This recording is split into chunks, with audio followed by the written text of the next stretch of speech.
c'est vu en fait. Je sens quand quelque chose veut se cacher en fait. C'est comme un truc qui rôde comme ça et tu fais je vais aller voir.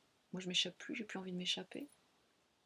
Donc je regarde quand tu me dis ça, mais c'est immédiat en fait, il n'y a pas de doute. J'ai pas de doute que ça vient de ma nature profonde, de cette envie de partager. Il est un élan de vie naturel.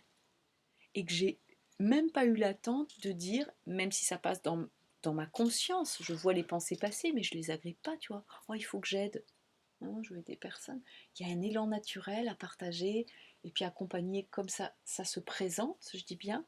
Et s'il y a des choses en moi qui apparaissent, elles sont vues, que je projette, elles sont vues, mais je ne les nourris pas le moins possible, parce que sinon ça vient tout de suite déséquilibrer ce qui peut se passer, c'est-à-dire cet espace, comment dire, cet espace sécuritaire. Ce serait, voilà, et après je suis humaine, donc j'accueille aussi mon humanité, hein, c'est ce que je dis, j'accueille tous les opposés en moi, tous les contraires, et du coup c'est là l'équilibre, c'est que j'accueille tous ces mouvements en moi sans les rejeter, mais je n'en fais pas une histoire. Quand c'est méchant, c'est méchant. Quand c'est gentil, j'en fais pas une histoire. C'est des énergies qui me traversent. Et je veux surtout pas être une gentille et surtout pas être une méchante. Je suis les deux. Et en embrassant toutes ces polarités, vous entendez, vous comprenez quand je dis ça, tous ces contraires, toutes ces polarités, j'embrasse l'humanité entière en ce que je suis. Et je dis, c'est un vrai oui à la vie. J'ai compris ça. Le vrai oui à la vie, c'est enfin de lâcher les armes et d'arrêter de vouloir être autre chose que ce que je suis, qui est déjà là. Tantôt c'est gentil, tantôt c'est méchant. C'est les deux faces de la même médaille qui vont toujours ensemble en fait. Ça ne veut pas dire que je les vis en même temps, mais tantôt je vais être gentille, tantôt je vais être méchante, suivant les circonstances. Tantôt je vais être en colère, tantôt je vais être super agréable, tantôt je vais être dans la sagesse, tantôt je vais être dans l'imbécilité. Et je vois tout ce cinéma, mais c'est jouissif en fait. Parce que je ne m'accroche pas à ça, je ne suis rien de tout ça, ce sont des rôles qui apparaissent, des facettes, et en fonction des circonstances, la vie se goûte avec ses conditionnements ou pas, ou cette clarté d'être qui coule de source. Et c'est tout ça, hein. Et quand je vois tout ça se déployer dans la conscience, on va dire que je suis, et ben c'est vu, et petit à petit ça tombe. Donc à un moment, bah, ça aura plus envie d'être méchante parce que peut-être c'est vu que c'est pas productif, que ça vient blesser peut-être les autres. C'est pas que je veuille les blesser ou pas me blesser, c'est vu en fait les mécanismes de où ça partait, de où ça a été, ça a jailli de mon enfance, de mon éducation. C'est vu, mais au fait, mais c'est mon père qui réagissait comme ça, exemple. Mais c'est moi qui ai fait copier-coller, mais pas parce que je voulais, parce que c'était tellement en réaction avec moi que ça s'est imprimé dans mon fonctionnement. Et je vois que ça reproduit, hein. Et à un moment, ça c'est vu depuis longtemps, mais il y a un moment, c'est comme si le comment on va dire, le petit engrenage qui a permis de basculer dans ce fonctionnement, c'est comme si j'arrivais à ce point d'angle où là, c'est ça que je devais voir. J'ai vu le gros engrenage, le moyen, le petit, le minuscule, et là je vois le grain de sable qui a permis que ça se mette en place. Et quand le grain de sable est goûté et vu, mais je comprends. Mais c'est pas un comprendre mental, c'est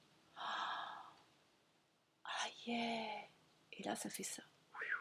Et ça repart à la source, c'est-à-dire ça disparaît de ma vie. Et j'ai vécu plein de choses comme ça, où je vois, je fais yeah, ça me quitte. Ça m'a quitté.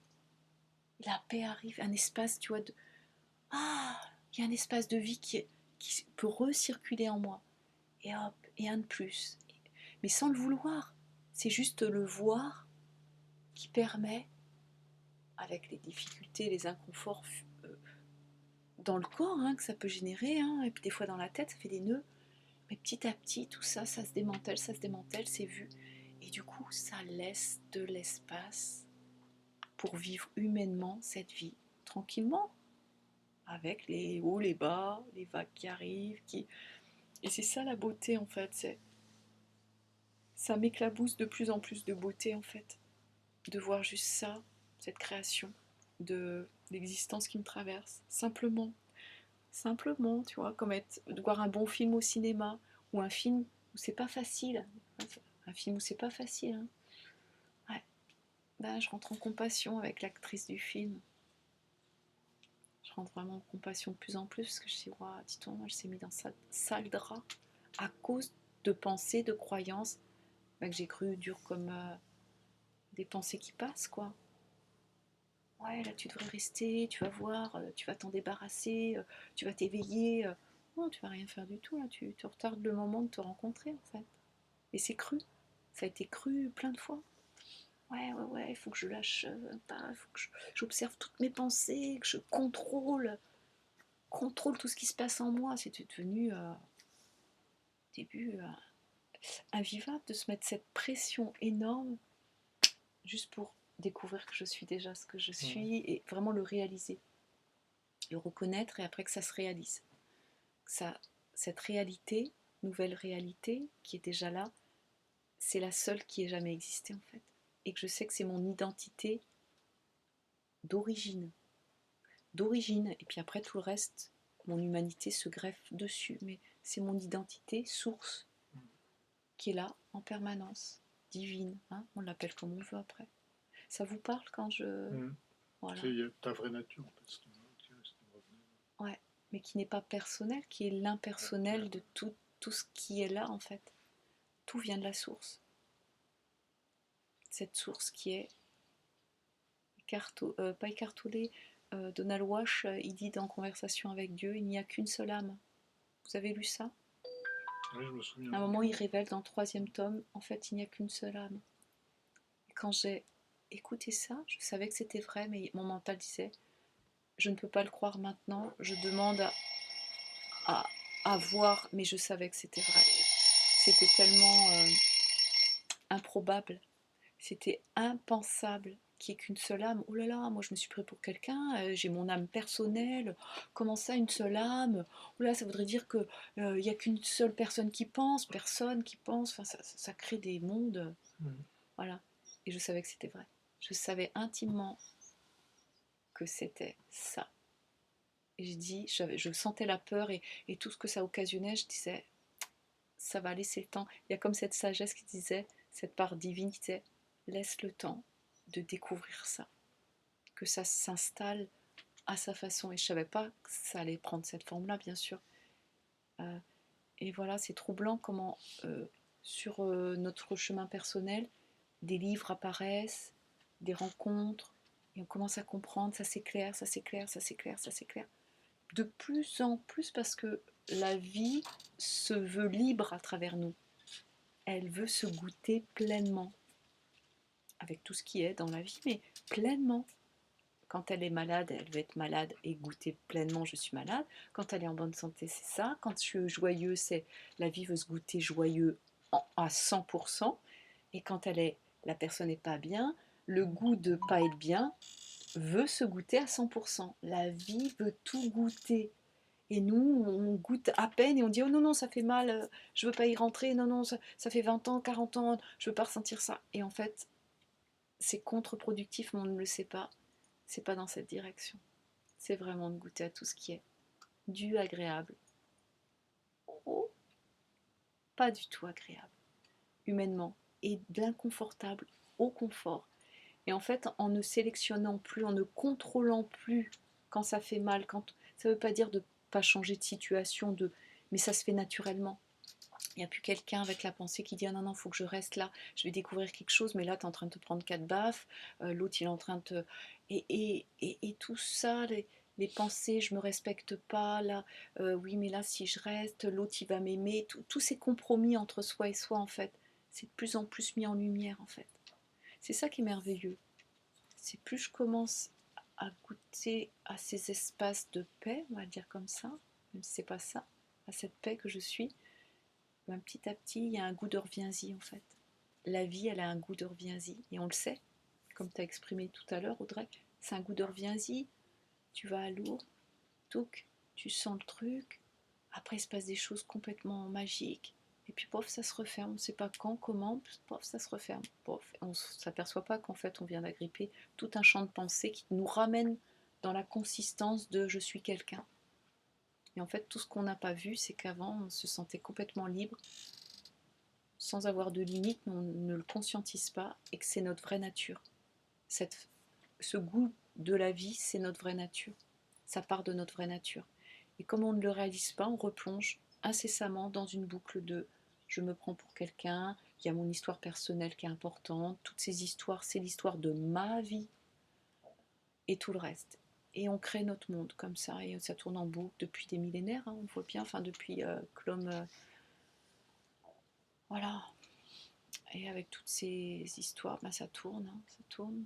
La machine à laver, elle tourne de plus en plus intensément pour une humanité qui se perd et une humanité aussi qui commence à goûter à cette résurgence d'être libre, de redevenir ce que nous sommes vraiment. Donc il y a ces deux mouvements en même temps, c'est cet équilibre, hein, de l'univers qui est notre univers personnel en fait, mais enfin pas personnel, c'est nous sommes l'univers, hein. Chacun est un univers indépendant et commun. En fait, c'est le paradoxe. Et en fait, ce qui me vient aussi, c'est être humain, c'est embrasser tous les paradoxes en nous. Ah ouais, mais là, pourtant, être amour, c'est être gentil, être... Ah bon, c'est marqué où ça? La source crée tout, donc ben, c'est être peut-être gentil, mais à des moments peut-être pas trop gentil. Et en fait, d'embrasser tous ces paradoxes, en tout cas c'est comme ça que ça s'est goûté consciemment, je disais mais c'est complètement paradoxal ça. Et que le mental commence à abdiquer, la vie est un paradoxe à lui tout seul. Et du coup quand j'accueille ce paradoxe, je m'embrasse de plus en plus dans ce paradoxe, donc dans tous les contraires qui apparaissent. Et du coup je ne contrôle plus, je dois rester gentil, là il faudrait que je réponde bien, tous ces compromis dans les situations, dans les expériences de nos vies personnelles, sont de plus en plus laissés sur le chemin. Parce qu'on se rend compte que ça ne nous rend pas service, ça nous a jamais rendu service, et si ça nous avait rendu service, on serait déjà heureux, libre d'être juste ce qu'on est. Ce n'est pas le cas apparemment, ou ça, ce n'est pas vécu comme ça. Donc si c'était la vérité, on le saurait. Mais ce qui ne marche pas apparemment se répète. Et on ne sait pas comment sortir de ça, puisqu'on ne sait rien faire d'autre que de répéter. Pour me faire aimer, ben, je fais des signes grands comme ça, je suis gentille, je rends service. On n'a pas compris que c'était pas dans cette direction en fait. C'est d'écouter ce qui est là et dire ben, peut-être que là je dois quitter cette situation. Je dois dire à l'autre j'en peux plus, c'est terminé. Je vais enfin voyager parce que c'est ce que je veux faire depuis toujours et je veux tellement vivre ce qu'il y a au plus profond de moi-même que je sens que je suis obligée de partir. C'est pas que je t'aime pas, c'est que là je sens tellement que c'est présent en moi, cet élan de vie, que il faut que j'aille voir. Il faut que j'aille voir ce qu'il y a derrière. Donc je me dis oui, je te dis pas non, mais je me dis oui et on se verra, on se reverra pas, je sais pas, mais je dois aller voir.